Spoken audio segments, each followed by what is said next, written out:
I'm gonna do this video. I think it could be fun. Maybe not, but I've gotten a lot of comments recently just because um I've been doing more content talking about politics and stuff and sports and whatever. Um, so I've had some comments and I figured I'd come on and respond to some of the comments and maybe if you guys want to respond to my response, we can go back and forth a little. But anyway, this is just maybe to clear up some things responding to the comments. So I did this video, Kamala Harris approval continues to soar, nearing all-time highs. And like you can go and watch the video. I'm just looking at it, a literal chart. And this guy, Bruce, said bullshit. Um, so I thought that was very nice. Again, it was just that's literally just the truth. Her all-time high in approval was 48 point something on average, and right now she's at like 47, 47.4. I don't know if it's changed since then, but that's just the reality of the situation. So the response I had was the polls don't lie mostly. Um, which again, in scientific polling, they really try to do a good job of making sure they're getting accurate data. But yeah, I just thought this was a funny back and forth with Bruce here. She's gonna soar like a stone. Trump will get 300 plus electoral votes. I mean, it's possible. I'm not gonna say Bruce is totally wrong here, but I don't think so. I still think Kamala's gonna win. If Trump does win, it's going to be really close. I don't think probably neither candidate's going to break 300 if I had to guess because it's just very, very close. So, yeah, but so thanks, Bruce, for the comments there, but we can just agree to disagree. Same video. She is 100% no-show, who has been propped up entirely by the media and Hollywood. Our society's in a sad shape when a party can perform a coup on a sitting president and install a puppet who earned precisely zero delegates in any primary, disenfranchise 14 million of its voters, create favorability out of thin air for someone they were trying to figure out how to kick off their ballot not even a month before they installed her. So again, thank you for the comment. There's always a little bit of truth in even in complete bullshit. And I'm not going to say that this is total bullshit. I mean, we know that Biden was yanked off of the ticket. Um, this idea of calling it a coup, I think the right gets really, really upset in their feelings because they are the ones that are really the anti-democracy party because they support Trump, who actually did try to overthrow an election and did all these crazy elector schemes and lies and trying to call governors to tell them to throw out votes and things like that. So they have the actual criminal on their side, and they get really, really upset that they wanted the other side to be the same. And again, the Democrats aren't perfect. Um, but the entire party, Democrats, establishment, left, right, center, the population was all in agreement that Biden was probably going to lose to Trump, and we just couldn't go into that election and just accepting defeat like that. So they did everything in their power to get him to step aside, and thankfully he did.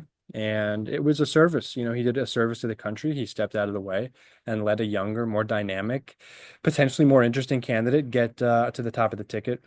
She did drop out be in the 2020 primary there. She did not receive any votes. That is true. Um, but this idea of creating favorability out of thin air is just not true.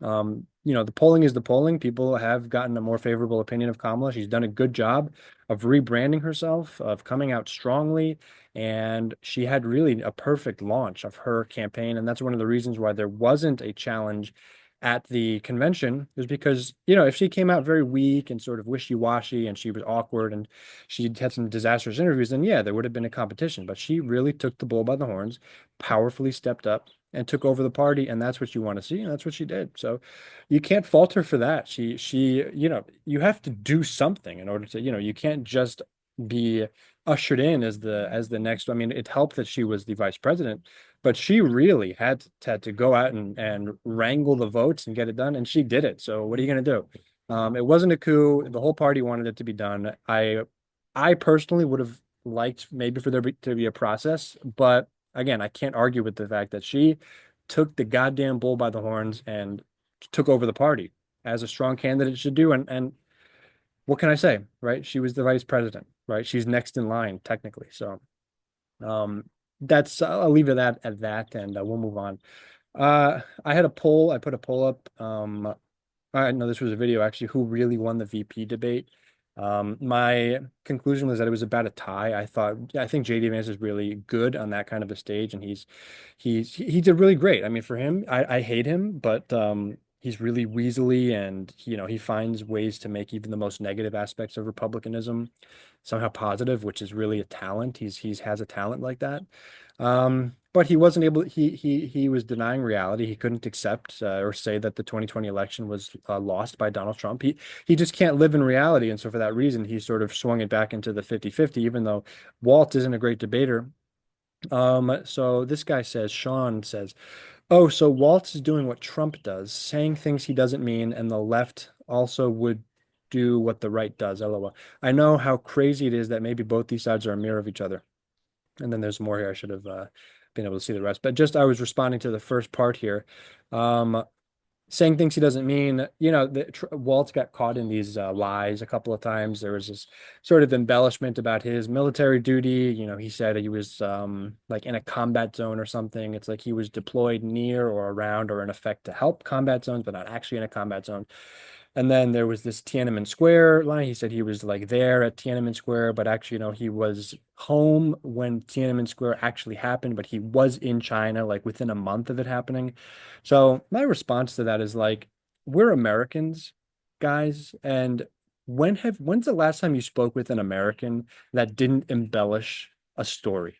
Like we are the kings and queens of embellishing. Like all we do is when we take a story where something happened, we jazz it up, we embellish, we make it more exciting because that's the American way, right? And who is a bigger embellisher and liar at that than Donald Trump, right? And so this guy points it out.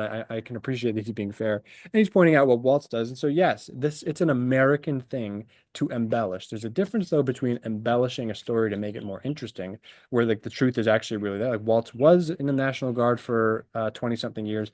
He was in China when there was periods of unrest, right?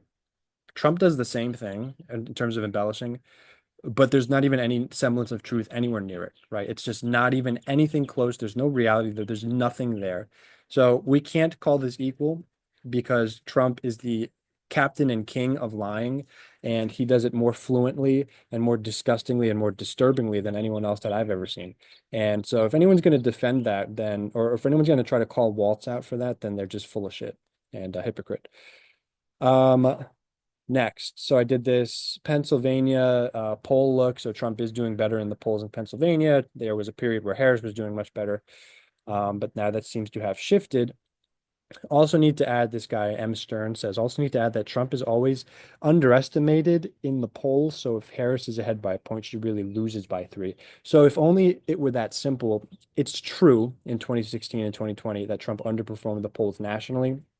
It's not the same in swing states. So if you go into certain swing states, like in Nevada, for example, Biden actually outperformed the polls. In Wisconsin, Trump outperformed the polls. In Georgia, Biden outperformed the polls. In Pennsylvania, Trump overperformed. So it depends on the individual state you're looking at. Nationally, yes, it's true that Trump did better by about 3 points. Um, Against Biden in the case against Hillary, it was actually pretty accurate, right? The polls said about 3 points, percentage point lead for Hillary, and on election day, she won the popular vote by about 3%. So the details matter. Generally speaking, it's true. However, in 2022, it was actually the complete opposite, and polls underestimated the Democrats in every single instance. So details matter. I just wanted to point that out. Um, oh God. And then here we have this massive comment from Brian Sexton. I appreciate the thought that he put into this.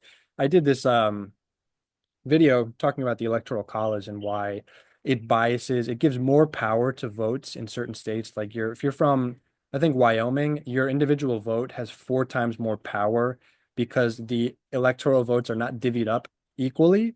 So yeah, California has 55 electoral votes, but the population is so massive that per person, you actually get less voting representation in the Electoral College. And so this guy goes out and says, and I had an equation that showed that pretty clearly, pretty simply. So Mr. Sexton says, you don't seem to understand the structure of the United States of America, the purpose of the Electoral College, or the role of the President of the United States of America. First of all, the United States of America is a union of 50 different states, not a single nation with 50 administrative divisions. This is a very important distinction. how countries with different structures handle the national elections, blah, blah, blah, blah, blah, blah, blah.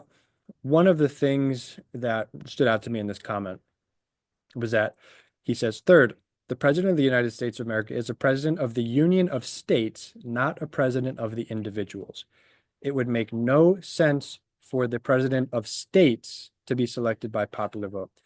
And this is the biggest problem I have with this argument, with this comment, is that I would say to this guy, Brian, are states living things? Like, is a state a living being, right? Who actually what makes up a state? State is a collection of people. It's a collection of ideas. You have a system of government, but really at the bottom of it is the individual people, right?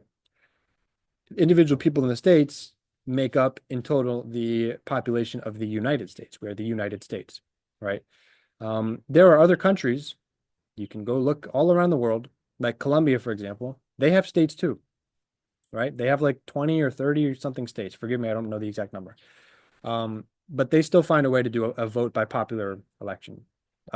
Brazil has states. They have a number of states, dozens of states. They still do a vote by popular election, right? Individuals make up states, individuals, people make up the population of the country. So to say that the president is the representative of the state, as if a state is like a thing, it's a thing, obviously, of is like a living being that needs representation, that doesn't make any sense. So this is bullshit. This is a bullshit argument. Other countries do it and they do it perfectly fine, and they get more progress, they get more things done, because they have a population that's just represented by the leader, right? You have, 50 million people voted for one guy, 49 million people voted for the other. Well, too bad. The guy that got more votes won, you know? So I think Republicans don't realize that the Electoral College actually doesn't do them a favor because it keeps the same shit Republicans in power, whereas because it gives the shitty partisan hack Republicans power, an excuse to continue to stay in power. It gives them an opportunity, even if they lose majorities, to stay in power. It's this, minority rule. It's this oppressive minority rule. He talks about this, oppressive majority rule. Oppressive rule by the minority is just as terrible, if not worse, right? So if we had popular elections where we could just, say, well, clearly the country is done with these, fascist right-wing assholes, then maybe the Republican Party could move on from them and get some more reasonable, quote unquote, reasonable people to run for office. But this is where we're at. So good comment, thoughtful comment. I disagree. Okay. This one, just a shock poll. Kamala Harris's economic plan is actually more popular than Trump's if you go detail by detail, issue for issue. And this guy, Mr. Conga Mike says, what do you get when you cross Trump and a potato, ... a dictator? I didn't quite understand the joke, but I thought it was funny anyway. So, okay. Finally, New York Times had polls where they did like the analysis, like if we had a shift on election day, what would happen? I like this comment from Brian Campbell. He says, it feels like the polls are particularly out of alignment this election cycle. Trump lost a popular vote by such a significant margin in 2020, which was before January 6th, his convictions and concerns about dementia. And it's hard to see how he gains new votes. I disagree. There's like a weird faction of people that are like the Elon Musk that weren't very vocal about him previously that are now coming out in favor of Donald Trump. Coupled with the fact that he's running against a candidate without his political baggage, who would not only be 25 years younger, but the first woman president with substantially more fundraising and endorsements. I'm guessing a lot of Republicans either split their ticket or decide not to vote. I agree that and he didn't mention the biggest part of this, which is actually abortion as well. We didn't have the Roe versus Wade decision back in 2020 and 2016. We didn't have January 6th in 2020. We didn't have Trump's, new found dementia. There's also things working for Trump on Trump's side, like the inflation and border issues, as well as the assassination attempts, which which consolidate and strengthen his report. So there are arguments on both sides. My argument in agreeing with Brian Campbell here is that there are more positives in Kamala Harris's side, and it's such a close election that I think there will actually be a slight blue shift on election day towards Kamala Harris. And that's where I think she's probably going to win the election. So I could be wrong. You know, it's very close, and Trump has been going up in the polls recently. Um, but that's what I think about that. So some agreement there with Brian Campbell. That's the first edition of replying to the comments, arguing with the comments. Let me know what you guys think, and let me know if you want to see more stuff like this. So please leave a like, please leave a comment, subscribe, and I'll see you guys in the next one.